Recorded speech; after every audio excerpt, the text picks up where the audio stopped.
කොහොමද ළමයි? අද වීඩියෝ එකෙන් මම ඇත්තටම බලාපොරොත්තු වෙන්නේ කියන්න ආදරය ගැන. ලස්සන ආදරයක් කියවෙන ගීතයක් තියෙනවා. ඉතින් අපි ආදුර බොහෝමයි කියන ලස්සන ගීතය. මට ඇත්තටම හිතට කවවැදුණු හරිම ආදරණීය ගීතයක්. මේ ගීතය ඇතුලේ ලොකු ගැඹුරක් ප්‍රකාශ වෙනවා ආදරය ගැන. හරි ලස්සනට. නමුත් මට එක පැත්තකින් සමාජයේ මේ දවස්වල තියෙන උද්ගත වෙලා තියෙන අර්බුදකාරීම ආදරණීය ප්‍රශ්නයකුත් එතන තියෙනවා. ඒක තමයි මේ විවාහ වෙලා ඉන්න අය ගැන. නැති අයටත් තියෙනවා. මොකද ආදර සම්බන්ධයක් තිබ්බත් තවත් ආදරයක් හොයනවා මේ ආදරේ මදි වෙලා. එහෙම පාර්ශවයකුත් ඉන්නවා. මම මේ දෙපාර්ශවයටම කියන්නේ තුන්වෙනි පාර්ශවයක් ආදරයක් මැද්දට ගත්තාම මොකද්ද ඇති වෙන තත්ත්වය කියලා. මොකද ඇත්තටම ඒක පාර්ශවික ආදරයක් ගොඩක් වෙලාවට මේ දැන් මේ සමාජයේ මේ අද කාලේ දැන් කතා බහට ලක් වුණොත් ගොඩක් තියෙන්නේ ඒක පාර්ශවීය ආදර. හිතින් හොරෙන් ආදරය කරන එකක්. මම ඇත්තට මේක මහා විහිළුවක් විදිහට දකින්නේ. මොකද ඒක ඇත්තටම විවාහ වුණ දෙන්නෙක් අතරට තුන්වෙනි කියන්නේ අති භයානක දෙයක්. මොකද කෙලවර වෙන්නේ දික්කසාදයකින්. තමන්ට පෙරක් වෙලාවට දරුවොත් ඉන්නවා. දැන් ඒ දරුවෝ ගැන හිතන්නෙත් නැහැ. තමන්ගේ මේ ආත්මార్థකාමී හැඟීම් නිසා.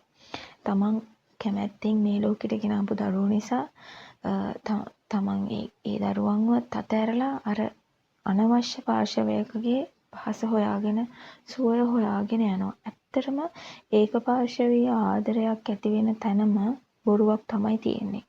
මොකද ඔහු හෝ අදාළ නැති කෙනා දන්නේ නැහැ මොකද්ද මේ කියලා. ඒ අරයා බොරුවට දුහිතින් විඳවන්නේ Tamanට ප්‍රශ්න නැතුවද? අද කාලේ අද අපේ ලංකාවේ අපේ සමාජයේ අපිට ඕනේ තරම් ප්‍රශ්න තියෙනවා. විවාහ ජීවිතය ඇතුලේ සහ කුටුම්බයක් ගත්තාම මේ කුටුම්බය අද ආදායමක් අතින් උනත් පරිපූර්ණ වෙන්න ස්ථාවර වෙන්න අපේ රටේ ලොකු ප්‍රයත්නයක් දරන්න ඕනේ. ඒ ප්‍රයත්නය දරන අතරේ තමයි අර වගේ අනවශ්‍ය දෙයක් ඇති කරගන්න ගොඩක් වෙලාවට මෙයාලා උත්සාහ කරන්න මට දැනෙන්නේ එහෙම. මම කියන්නේ එහෙම අවශ්‍ය නැහැ. තමන්ට තමන්ගේ පවුල තියෙනවා නම් ඒ පවුල තමන් එදිනෙදා ආශ්‍රය කරන මිනිස්සුන්ට ආදරය කරලා බලන්න හරිම ආදරණීයයි සහ තමන්ගේ ජීවිත හරි ලස්සන වෙනවා. මොකද ඒගොල්ලන්ගේ ජීවිතවල තමන් හොයන ආදරය කවදාවත් හම්බ වෙන්නේ නැහැ අපිට. මොකද අපි ගැන ඒගොල්ලෝ දන්නේ නැහැ සමහර විට. නමුත් අපි ඇතුලෙන් ප්‍රශ්නයක් හදාගෙන නිකන් අහේතුකයි ඒව.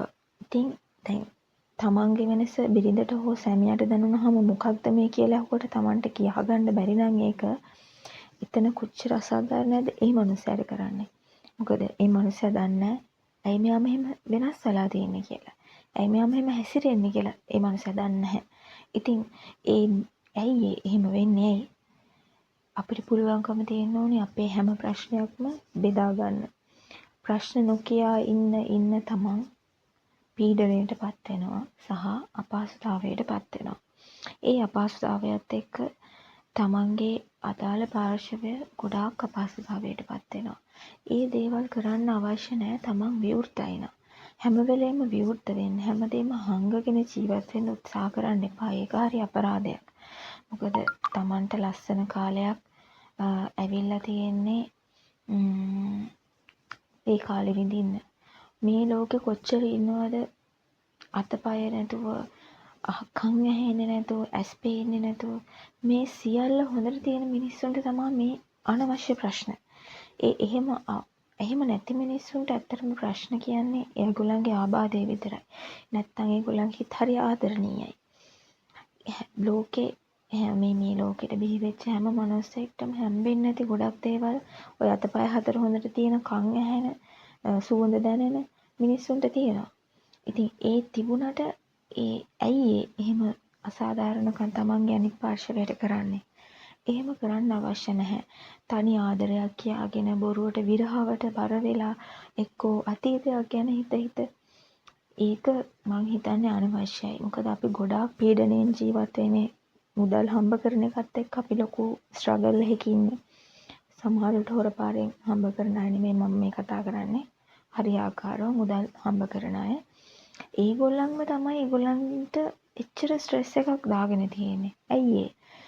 තමන්ට අනවශ්‍ය දේවල් තමන්ගේ ජීවිතෙන් අයින් කරන්න. ඒ වුණාට ඕගොල්ලන් අනවශ්‍යයි කියලා හිතන් ඉන්නේ තමන්ගේ මහලු වෙච්ච අම්මයි තාත්තයි. එක්ක දරුවෝ, එක්ක තමන්ගේ ආදරණීය බිරිඳ හෝ සැමියා. ඉතින් මම කියන්නේ එච්චර ඇයි ඕගොල්ලෝ එහෙම වෙන්නේ? ඕගලන්ට හිතන්න පුළුවන් ඕගොල්ලන් බුද්ධිමත් කොටසක්.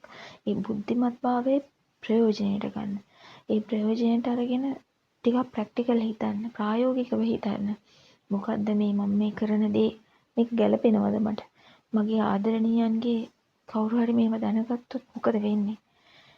ඒගොල්ලෝ දැනගත්තර කමන්නේ මෙහෙමයි කියලා නිකන් උත්තුංග ආදරයක් පෙන්වන්න හදන්න එපා. තමන් විහිළුවට ලක් වෙනවා. මොකද අසම්මත ආදරයට කොහොම කවුරු කොහොම කිව්වත් ඒකට සමාජයේ ඉදිරියේ කිසිම පිළිගැනීමක් නැහැ. ඒ වගේ අසම්මත ආදර පටන් ගන්න එපා නිකන්. මොකද තේරුමක් නැහැ ඒ වගේ. දැන් මං ප්‍රසිද්ධිය කියන්න ඕනේ. උදාහරණ ප්‍රසිද්ධ අපේ නළු නිළියෝ ගායක ගායිකාවෝ අතින්ම පේනවනේ. තමන්ට ගැලපෙන්නේ නැති දෙයක් කරගත්තාම තමන් කොහොමද ඒ මනුස්සයා ਵਿਚාරය කරන්නේ? අපි ඇත්තටම අපි මේ ਵਿਚාරය කැමැත්තෙන් කරන දෙයක් නෙමෙයි. ශාමේක ගැලපෙන්නේ නැති වුණාට මේ දෙන්න මෙහෙම ඉන්නවනේ කියලා අපි කවදාවත් කියන්නේ මේ දෙන්නට තියෙන බලන්නකො මේක ගැලපෙනවද? අපිත් වැරද්ද කර සමහර විට අපි ඒගොල්ලන්ට චෝදනා කරනවා. එතකොට හිතන්න තමනුත් මේ වගේ දෙයක් කරාම කොහොමද සමාජයට දැනෙන්නේ? ඒ වගේම තමන්ගේ බිරිඳට සැමියාට දැනෙන්නේ කොහොමද? ඒගොල්ලන්ට කොයි වගේ වේද? මොන ලැජ්ජාවක් ඇති වේද? අන්න එහෙම හිතලා මම මේ ඇත්තටම අද මේ මාතෘකාව කතා කරන්න ඇත්තටම හේතුව මොකද මම ව්‍යාපාරික කාන්තාවක්. මට අහන්න දකින්න ලැබෙන දේවල් අතිශයින් බහුලයි. මම හිතුවා ඇයි මම මේ දේවල් කියන්න පුළුවන්කම තියෙන්නේ නැද්ද හංගගෙන ඉන්නේ මම මේක කියන්න ඕනේ කියලා.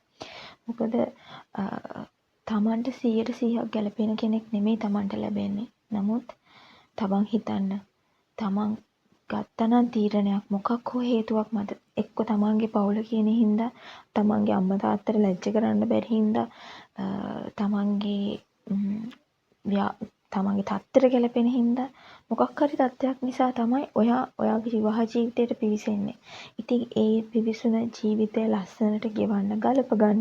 ගැලපෙන්නේ නැති වෙන්න පුළුවන්. හාත්පසෙම ගැලපෙන්නේ නැති වෙන්න පුළුවන්. නමුත් ගලපගෙන ජීවත් වෙන්න. මොකද සමාජයේ ඔයා දිහා බලන් ඉන්න විදිහ එකක්. අනික ඔයාට සමාජයේ පැත්තකට කරන්න ඔයාට කොච්චර හිතට අමාරුද මේක. හරි වදයක්. මොකද මේ වගේ දෙයක් ගෙනියනවා කියන්නේ හිසට තියෙන බර වැඩි. ඒ අතරට සමාජයේ බරත් ආවහම, ගෙදර බරත් ආවහම මොකටද මෙච්චර තමන් විසින්ම තමන් මෙච්චර බරක් උහුලගෙන ඉන්නේ? සැහැල්ලුවෙන් ඉන්න, ඇත්ත විවෘත වෙන්න. විවෘත වෙන තරමට ජීවත් වෙන්න හරි ලේසියි. තමන්ගේ පවුලට විවෘත වෙන්න. මං කියන්නේ තම තියෙන හැම ප්‍රශ්නෙම හැම කෙනත් එක්කම කියන්න ඕනි කියලා. තමන්ගේ ගෙදරට තමන්ගේ ගෙදර ඉන්න සමාජිකයන්ට විවෘත කරන්න වගේ හදවත. එතකොට හරි ලස්සනයි, ආදරණීයයි. ඒ ආදරෙත් එක්ක ජීවත් වෙන දරුවන්ට ගොඩාක් ආදරය කරන්න, දෙමව්පියන්ට ඊට වඩා ආදරය කරන්න, බිරිඳට සැමියාට ඊටත් වැඩි ආදරය කරන්න. ඔය දෙන්නගේ බැඳීම තමයි මුළු පවුල් 2-3ක් රැකෙන්නේ. මත තමයි ඒක රැකින්නේ. ඒක නිසා කාටත් ආදරණීය පුද්ගලයෙක් වෙන්න, ආදර්ශමත් කෙනෙක් වෙන්න හරි ලස්සනයි තමන්ගේ මහලු ජීවිතය. එතකොට ඒවා හිතන්න. අද ඉඳලා හෙට මැරිලා යන ජීවිතයක් අපි කවුරුත් ප්‍රාර්ථනා කරන්නේ නැහැ. එහෙම වෙන්න පුළුවන්. නමුත් තමන්ට කියලා තියෙන චරිතය චරිතවත් කරගන්න, ආදර්ශමත් වෙන්න, ගොඩ නැගින්න. මිනිස්සු හරි ආදරෙයි එහෙම අයට. එහෙම කරලා බලන්න. ඔයාලට ඒ වෙනස අනිවාර්යෙන් දැනෙනවා. හරි එහෙනම් ගිහින් එන්න. තවත් දවසක තවත් ආදරෙන් දියක් අරගෙන. ඔයාලා හැමෝම සතුටින් පරිස්සමෙන් ඉන්න.